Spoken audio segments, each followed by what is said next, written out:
E aí, pessoal, tudo bem com vocês? Comigo, tudo ótimo. Eu espero que estejam bem. Se não estão, eu desejo muito que melhorem. Cada um seguindo a sua caminhada, cada um dentro do seu processo. Eu tenho certeza que vai ficar bem. É só você acreditar. Por que eu coloquei essa imagem aqui no fundo? Olha só, o Naso está aqui na sala comigo. Por que eu coloquei essa imagem aqui no fundo? Ela é a Chapada Diamantina, né, na Bahia, onde se passa a história de Torto Arado, esse livro maravilhoso. É uma pena que esse ano, por coisas triviais, eu vou gravar apenas um vídeo, mas é com muito carinho que eu vou falar um pouquinho das minhas impressões, falar um resuminho para vocês. Não vai ser muito aprofundado, não vai ser uma resenha nem uma análise, mas estamos aqui no mês da consciência negra. Eu acredito que esse livro aqui é mais que necessário para a nossa literatura. Não é à toa que venceu o Prêmio Jabuti.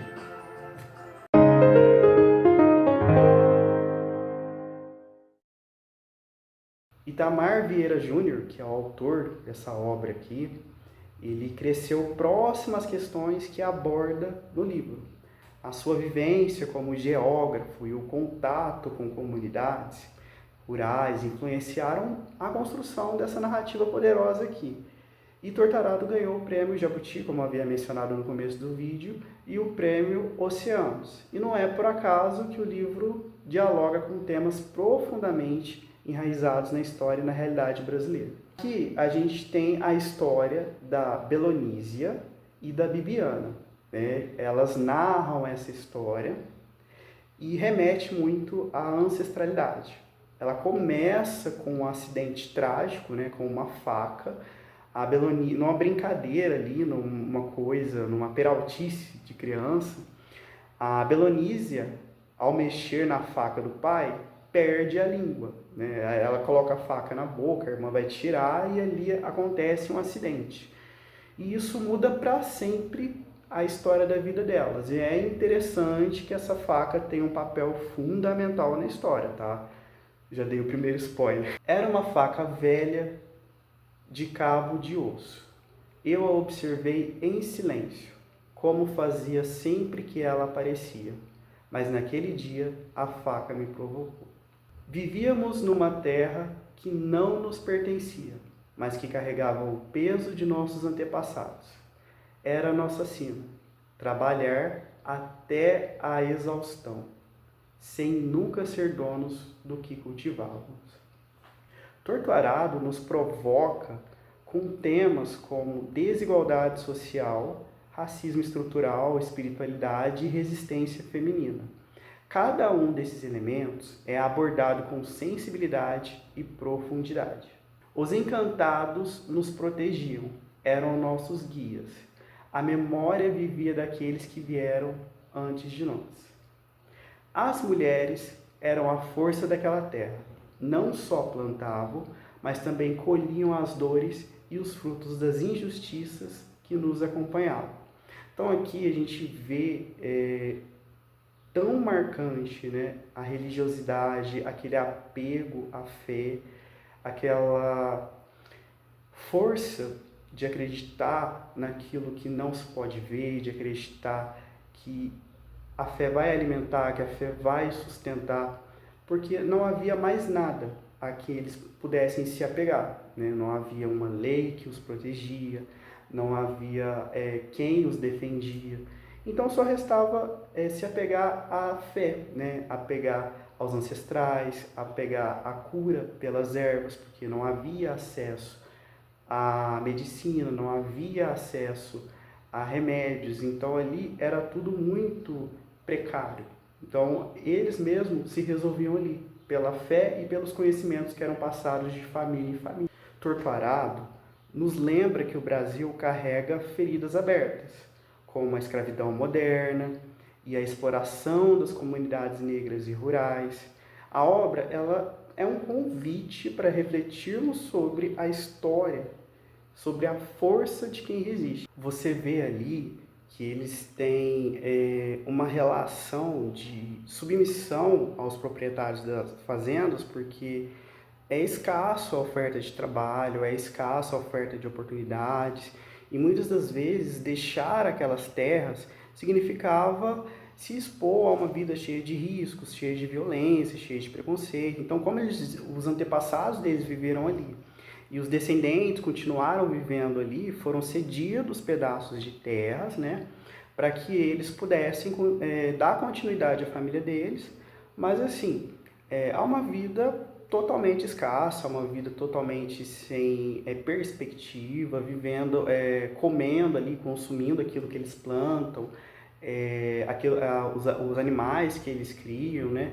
E se virando ali da forma como eles podiam se virar. Então ali a gente vê a presença de bezendeiros, de curandeiros, de pessoas que trabalham com ervas, porque não havia, né, a medicina, não havia acesso à medicina. Quando eles precisavam de lidar com alguma emergência de saúde, eles dependiam da carona do dono da fazenda para poder levar até uma cidade maior, mais próxima, para poder socorrer, né, quando isso acontecia. Não tínhamos nada, apenas a certeza de que permaneceríamos, porque partir seria abandonar tudo que nos fazia ser. Eu poderia aqui colocar muito mais citações, poderia colocar aqui muito mais cenas, mas eu acredito que o melhor é você ter a experiência de leitura. Porque não se trata de heroínas que vão salvar o mundo, né? Aqui a gente tem um poder feminino muito grande, né? A luta contra a violência, a questão de deixar o lar, a questão da relação das duas irmãs é muito forte, porque uma perde a capacidade de falar, então a outra acaba sendo a intérprete da irmã, né, durante muito tempo. E você vê que a caminhada delas, apesar de seguir caminhos diferentes, apesar de se destoar, elas passam por situações muito difíceis, né, porque a luta da mulher negra é uma luta muito pesada. E o final, ele é muito forte, é um final digno de Dom Casmurro, né? É um final assim que te leva à reflexão, vale a pena acompanhar, né? E eu li esse livro aqui com muito cuidado, com muito carinho, porque ele tem muitas cenas fortes, ele tem muitas cenas reflexivas, e vale a pena você ler várias vezes, porque cada vez que você lê, você vai perceber algo diferente nele, você vai perceber algo que você não notou na leitura anterior. E um dos livros mais verdadeiros no retratar das religiões de matriz africana, né? Um dos livros mais verdadeiros para poder retratar toda essa questão, né? Para poder mostrar o dia a dia, o sofrimento, né? Principalmente ali, anos, décadas atrás, né? Posso dizer, não fala exatamente a década em que se passa, mas ele é logo pós, as primeiras gerações pós-escravidão, mas ele funciona de maneira atemporal, porque a gente ainda vive uma escravidão moderna, né? A gente vive uma uberização do trabalho, então assim, não é muito diferente da realidade que a gente vive hoje. Mas ele é um livro, ele é um convite para reflexão, não é para você ficar mal. Então, para um pouquinho para pensar, principalmente você, pessoa negra, pessoa que tem descendentes negros, né? Boa parte dos brasileiros, a grande maioria. Pensa um pouquinho nos seus ancestrais, mesmo que você não os conheça, né? Pensa um pouquinho na luta que eles tiveram para você estar aqui. Esse é um convite para esse tipo de reflexão. E hoje, o que a gente consegue fazer, né, dentro do nosso espaço, dentro das nossas limitações, para poder lidar com essas questões da atualidade, né? Eu postei esses vídeos, né, sobre a criação, né, sobre o trabalho de construção de uma sociedade antirracista, e coloquei aqui no Coisas Triviais essa sugestão de livro para vocês, é um livro de literatura contemporânea, tá? Ele é um livro, não é um livro muito antigo, é um livro que foi escrito, não me lembro o ano, vou colocar o ano aqui que ele foi escrito, e foi através de uma querida amiga, né, que eu tive acesso a ele, E vou recomendar o canal dela, Viver com Intenção, um canal onde eu me inspiro muito para fazer os vídeos. Ele fala sobre o multiverso da Tauana, né, da Lei Tal, e lá ela retrata, ela fala sobre questões do dia a dia, como você pode simplificar o seu dia e como você pode ter uma vida com intenção, né? Não ter uma vida assim no modo automático, como que você pode acrescentar uma intenção ao seu dia a dia de maneira bem simples. É o único vídeo que fala sobre, né, arte do ano, é o único vídeo do Coisas Triviais, mas feito com muito carinho para vocês. Espero que tenham gostado e não se preocupem que eu vou fazer o possível para preparar uma série mais redondinha, mais bonitinha para o próximo ano, onde tudo vai se conectar dentro do Betos Verso.